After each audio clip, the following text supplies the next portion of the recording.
Merci Madame la Présidente et merci au bureau de m'avoir confié ce thème sur la prise en charge de la somnolence diurne. Alors, il n'y a pas que le SAOS qui rend somnolent. Je vous montre cette étude qui est toujours d'actualité, qui date de 2015 et qui plaçait le SAOS comme 5e cause de somnolence. Et donc, il faudrait peut-être faire attention et ne pas tout mettre toute la somnolence sur le syndrome d'apnée de sommeil.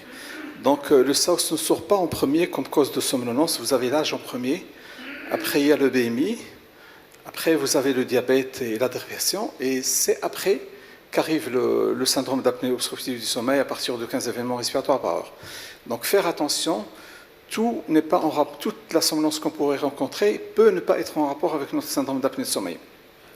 Je vous montre, c'est le même travail qui vous montre qu'en fonction de l'âge, vous avez la somnolence qui a tendance à augmenter à partir de la 7e décennie. Vous allez avoir des vieux qui vont avoir des nuits perturbées, qui vont avoir des siestes très récupératrices, qui vont pouvoir dormir plusieurs fois la journée. Peut-être ne vont pas se plaindre de somnolence, mais on le remarque dans la famille. Mais ils récupèrent assez rapidement avec des petites siestes. Vous avez le BMI aussi. Plus vous êtes gros, plus vous allez être somnolent. Vous avez la dépression qui est un facteur majeur de somnolence et de fatigue, le diabète aussi. Donc la somnolence, c'est un symptôme qui reste quand même difficile à démêler dans notre activité quotidienne. Il faudrait vraiment le scruter, le suivre et voir est-ce que le patient vraiment s'en plaint ou ne s'en plaint pas. Peut ne pas être reconnu par le patient en toute bonne foi, c'est-à-dire que le patient, pour lui, n'est pas somnolent qu'il est, peut être assimilé à de la fatigue. Vous avez, généralement, c'est les dames qui vous parlent de fatigue et pas tellement de somnolence. Même quand il est reconnu, ne peut ne pas être justement évalué, peut être secondaire à plusieurs pathologies. L'interrogatoire reste capital et je pense que la présence de conjoint est très importante, parce que des fois, quand vous posez la question à votre patient et que vous dites non, je ne suis pas somnolent, et que la bonne femme elle est en train de faire ça, ça veut dire que bon, il est quand même somnolent et elle n'ose pas le dire à côté de lui parce que sinon, il ne va pas apprécier. Donc, avoir quelqu'un, le conjoint ou quelqu'un de la famille avec le patient quand vous êtes en train de chercher une somnolence. Alors, c'est un symptôme qui est difficile à démêler et donc il faudrait, quels seraient les outils diagnostiques qu'on pourrait utiliser pour authentifier une somnolence ou pas.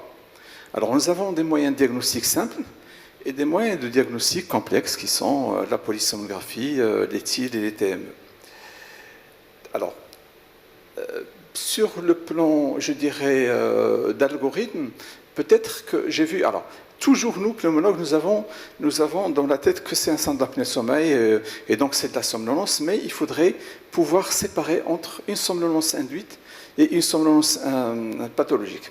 Une somnolence induite, c'est l'insuffisance de sommeil. C'est le gars qui consomme beaucoup d'alcool.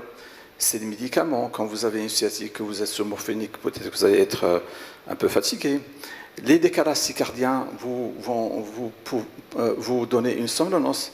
Donc c'est l'interrogatoire et c'est, je dirais, l'agenda de sommeil avec les questionnaires et l'aximétrie qui vont pouvoir vraiment nous aider dans cette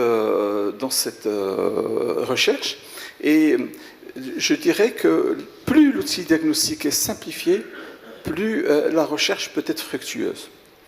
Et donc, cet agenda du CHU d'Amiens qui vous montre un peu, le malade va se réveiller, il va vous montrer l'heure de coucher, l'heure de sommeil, la prise de médicaments, les accès de somnolence. Il va remplir ce tableau pendant 21 jours. Et pendant 21 jours, vous voyez comment se fait la vie de ce gars qui vous dit, qui vient consulter pour une somnolence ou qui, d'ailleurs, ne sait pas qu'il est somnolent.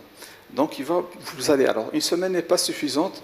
Peut-être que 2 semaines, ça va. 3 semaines paraît être le bon délai d'authentifier et d'évaluer une somnolence. Donc, agenda de sommeil, c'est subjectif, d'accord, mais c'est quelque chose que le malade remplit tous les jours et donc qui pourrait avoir je dirais, une importance capitale.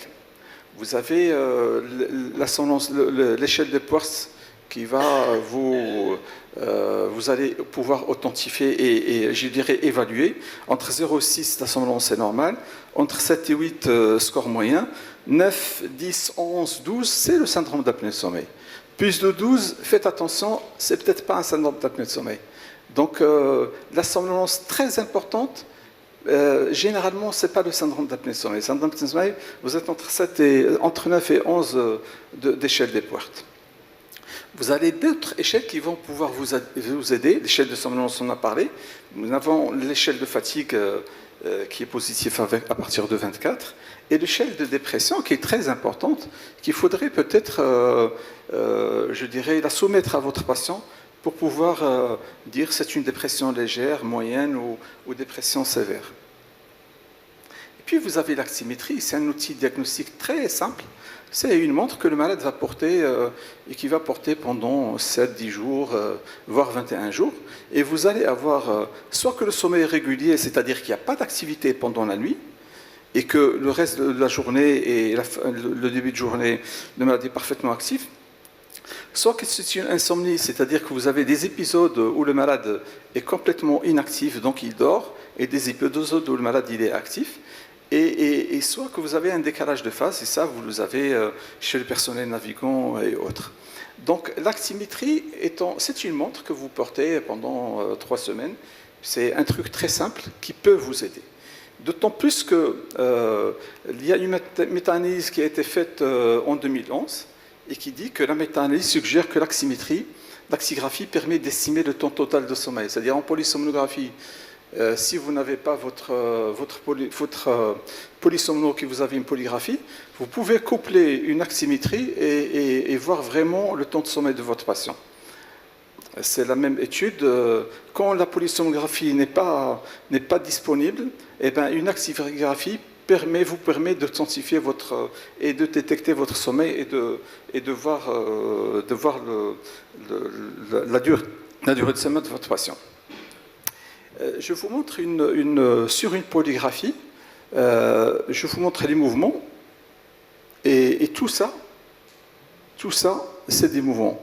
Donc, de pratiquement 0h à 3h30, le malade était réveillé. Et l'aximétrie vous permet l'aximétrie qui est couplée dans votre polygraphe, vous permet de sucrer toute cette zone, toutes ces 3 heures, pour pouvoir ne considérer que le reste de la nuit et arriver avec un diagnostic de syndrome d'apnée de sommeil. Ici, on était à 14, mais je dirais cette durée n'a pas été supprimée. Mais quand vous supprimerez cette durée, vous serez peut-être à 22-25 événements respiratoires. Donc l'actimétrie, c'est quelque chose de capital et d'important et qui vous permet de vous aider dans votre démarche diagnostique.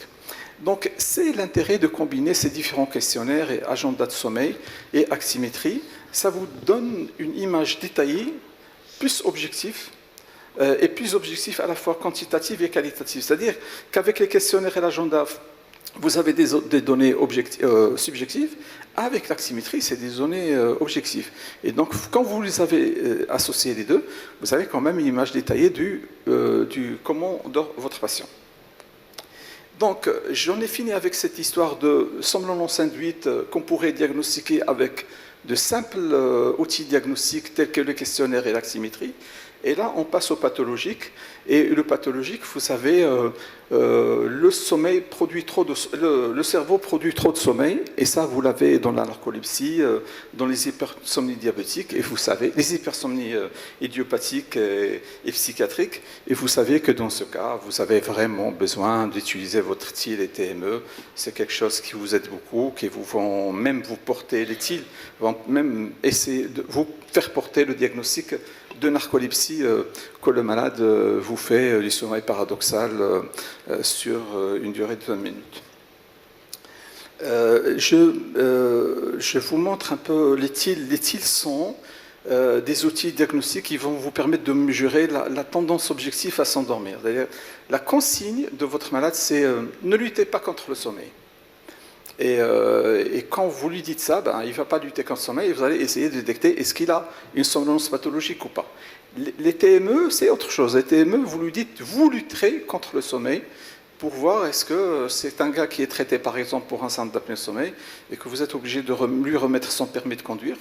Et à ce moment-là, si le test est négatif, il pourrait reprendre son permis de conduire. Le test Auster, qui est passé dans les oubliettes, mais qui est très, très simple, mais qu'on ne trouve plus actuellement. Et je pense qu'il y a une boîte qui est en train de travailler dessus, sur une espèce de casque pour pouvoir détecter le sommeil et donc le proposer aux chauffeurs routiers.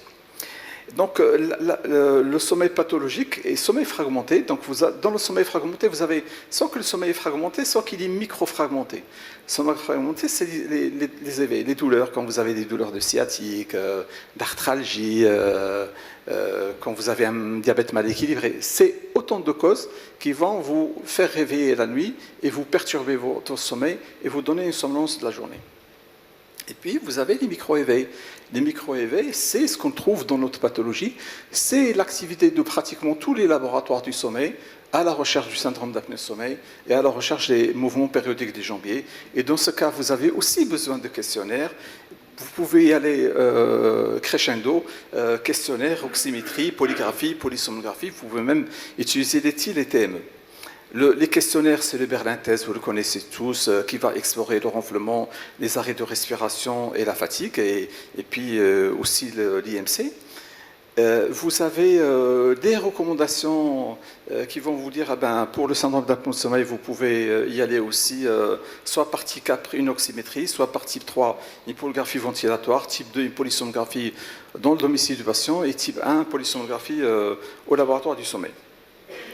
L'oxymétrie, c'est quelque chose de très, très, très important que nous avons intérêt à l'utiliser dans la pratique de tous les jours parce que l'oxymétrie va vous permettre déjà d'avoir des diagnostics soit du syndrome d'apnée du sommeil comme le tracé 1 et 2, soit d'hypoventilation alvéolaire comme le tracé 3. Comme le tracé 3. Donc l'oxymétrie, c'est aussi un outil diagnostique simplifié chez quelqu'un qui se plaint de somnolence, chez qui vous ne pouvez pas lui faire de polygraphie ou une polysomnolence pour une raison ou d'autre, et que vous allez lui mettre une oxymétrie à partir du moment où il vous dit « je suis ronfleur un peu », et sa femme vous parle d'arrêt éventuel. Pardon, je suis revenu en arrière. Pardon. Est-ce que je suis... pardon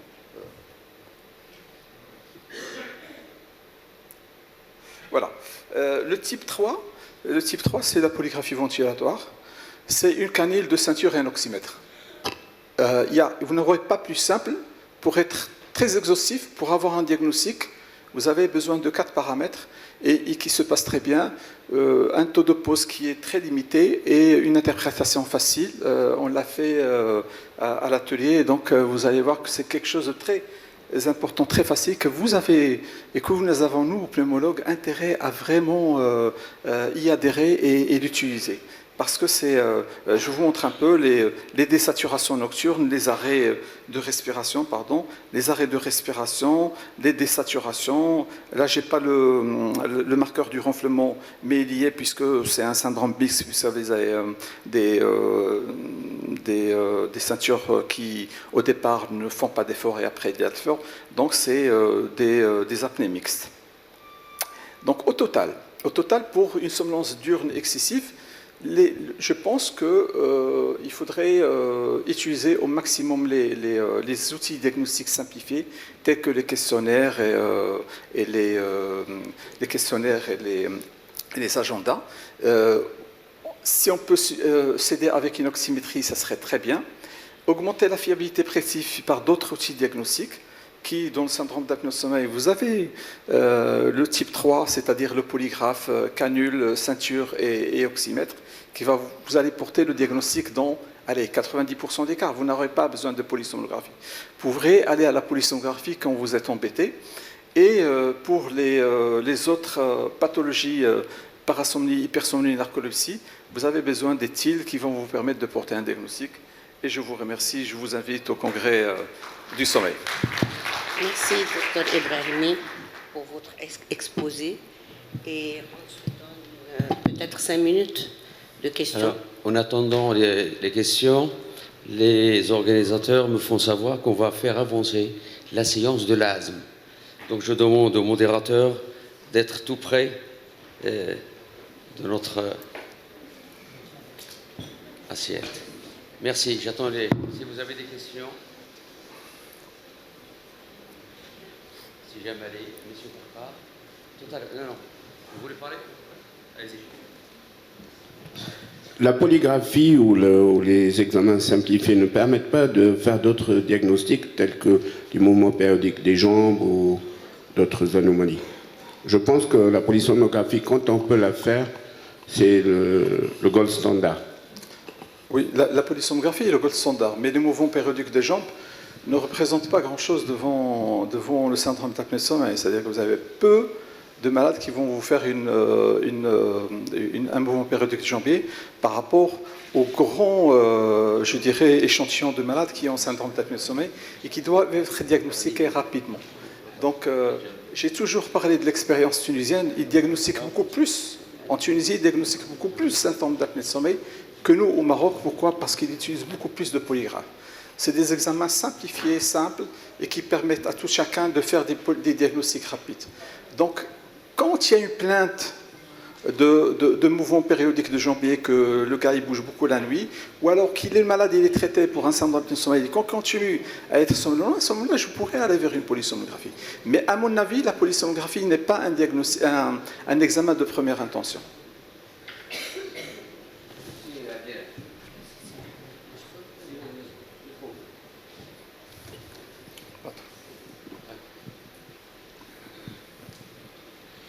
Merci, c'est Mohamed, pour cette excellente présentation.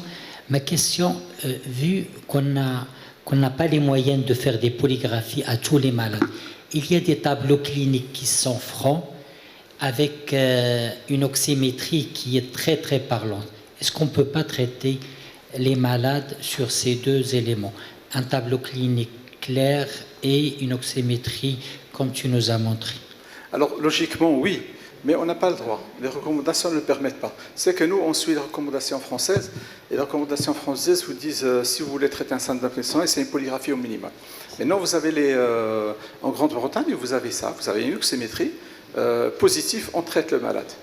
Et je dirais même, à la limite, une oxymétrie positive telle qu'on l'a montrée, qu'est-ce qu'on court comme risque? Rien. Donc on traite et on voit la machine ce qu'elle raconte. Est-ce que le malade fait des anomalies, il continue à faire des apnées ou pas? Est-ce que la pression, elle monte ou pas? Et est-ce que le malade, surtout, est-ce que le malade se sent bien? Donc à partir d'une oxymétrie, c'est vrai, on peut traiter, mais on n'a pas le droit. Voilà, je voudrais vous livrer quelques réflexions. Est-ce que vous croyez aux antihistaminiques quand ils disent qu'ils n'entraînent pas de somnolence? D'autant plus que quand on ajoute différents facteurs, tels que l'obésité, par exemple, un diabète, une hypertension, immanquablement, je pense qu'il doit y avoir des somnolences diurnes excessives. Il doit y avoir des somnolences diurnes excessives. Je vous livre mon expérience personnelle avec un patient qui prenait un traitement antihypertenseur. Il y avait 3 médicaments antihypertenseurs, dont l'un était une association. Quand j'ai lu le prospectus, un des médicaments antihypertenseurs, il entraînait une asthénie. Comme quoi, et le gars, il avait un syndrome d'apnée du sommeil vraiment catastrophique. Il ne pouvait pas aller au travail et prendre la route avant 9h30. Tellement le matin, il était fatigué et somnolent. Donc, il faut voir les notices des médicaments, les prospectus, et faire attention au mot asthénie, comme vous l'avez signalé tout à l'heure. Voilà, pour les antihistaminiques, nous avons un tas de patients qui se plaignent de somnolence sous antihistaminiques. Vous les mettez antihistaminique, il vient vous voir la semaine prochaine, je suis complètement abattu, c'est l'effet antihistaminique. Deuxième chose, le patient qui est sous traitement en 3 antihypertenseurs, c'est a priori, dans 80% des cas, c'est un syndrome d'apnée de sommeil. Et donc, le fait qu'il ait aussi un médicament qui donne une somnolence, je pense qu'il serait balancé par le fait que le malade est traité, donc il va avoir une vigilance normale, et on verra après s'il continue. Et puis, je pense que le cardiologue va baisser d'un cran son traitement, puisque le malade va mieux se porter. Donc on verra. Félicitations pour la présentation, c'est très intéressant parce moi j'ai une consoeur qui souffre de somnolence diurne excessive et voilà, on est en train de bilanter. Et c'est vrai, comme a dit notre ami, quand on fait la polysomno, on a quand même une idée sur le sommeil parce qu'il y a des gens qui ont cette appréciation subjective erronée de leur sommeil, alors qu'au fait, ils dorment, mais ils pensent qu'ils ne dorment pas. Donc, on leur confirme quelles sont les caractéristiques de son sommeil. Je voulais aussi te remercier d'avoir attiré l'attention que la somnolence diurne excessive peut être en rapport avec un syndrome d'apnée, qui est une des causes d'inaptitude à la conduite. Et que dans ce tableau, il y a une multitude de maladies respiratoires qu'on ne connaît pas forcément. On trouve l'asthme, la BPCO, le pneumothorax, le cancer, la tuberculose, et où on demande l'avis du spécialiste. Et dans ce tableau, il y a uniquement le syndrome d'apnée de sommeil, et je pense qu'il faudra l'élargir aux autres causes de somnolence diurne excessive. Oui, et même pour le syndrome d'apnée de sommeil, nous avons un problème dans le suivi. C'est-à-dire, est-ce que c'est les gars qu'on va arrêter le travail, dont on va arrêter le travail, ou alors chez qui on va mettre des TME. Nous, quand on a eu la réunion avec les ministères, on s'est dit, on va croire le patient et on va voir ce que raconte le rapport de machine. Si le rapport de machine me dit qu'il n'y a plus d'apnée, que la pression, elle monte effectivement, et que je vois qu'elle monte, qu'il n'y a pas de fuite, je pense que le malade a raison quand il dit je ne suis pas somnolent, parce que les TME, c'est quelque chose qui ne peut pas être possible au Maroc. Alors, après, il y aura des cas qui arriveraient, et je pense que ça serait possible. Mais pour le moment, je pense faire confiance au patient et voir ce que raconte sa machine et ce qu'il met sa machine. Je ne parle pas de 4 heures. Quand je dis met sa machine, il faut qu'il la mette 6-7 heures. Et là, je suis sûr que le malade suit son traitement et parfaitement, je dirais, je pourrais ne pas avoir sa somnolence puisqu'il a des traitements. Je crois qu'on va arrêter la séance. Et merci beaucoup aux orateurs. Il y a une dernière? Une dernière, c'est qui? J'ai pas vu. Une dernière? Laquelle? Laquelle? Moi, docteur. Je peux? Oui, vas-y. Merci beaucoup, docteur Ibrahimi, pour votre excellente présentation. Ma question, on parle de somnolence diurne. On sait très bien qu'un patient qui est dépressif va avoir une somnolence diurne. Et souvent, c'est des patients qui se trouvent sous traitement.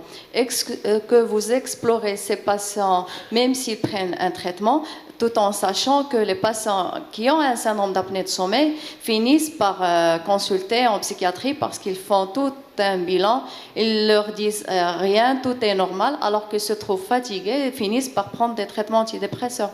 Et j'insiste aussi sur l'importance de la polygraphie ventilatoire. Et dernièrement, les recommandations, on ne parle plus de sévérité seulement pour l'index apnée-hypopnée, mais on devient beaucoup plus clinicien, on s'intéresse à la charge hypoxique et tout. Je ne sais pas, qu'est-ce que vous en pensez? Merci. Je pense comme toi, Ferdo. Je pense que le syndrome d'apnée de sommeil sévère, c'est l'index d'apnée-hypopnée, mais c'est surtout l'index de désaturation et la somnolence. Je mettrais peut-être la somnolence en premier, l'index de désaturation en deuxième et l'IH en troisième, pour être vraiment clinicien et montrer que... Et puis, ça dépend aussi du terrain. Un sujet jeune ou un sujet qui a des facteurs de risque cardiovasculaire, je serais peut-être plus actif pour traiter le sujet qui a un terrain cardiovasculaire, tout en considérant que le sujet jeune, c'est un sévère dans 20 ans, et donc il faudrait que je le prenne aussi en priorité et le prendre en charge. Donc c'est tout, c'est la somnolence en premier, l'index de désaturation en deuxième et l'IH en troisième, je pense.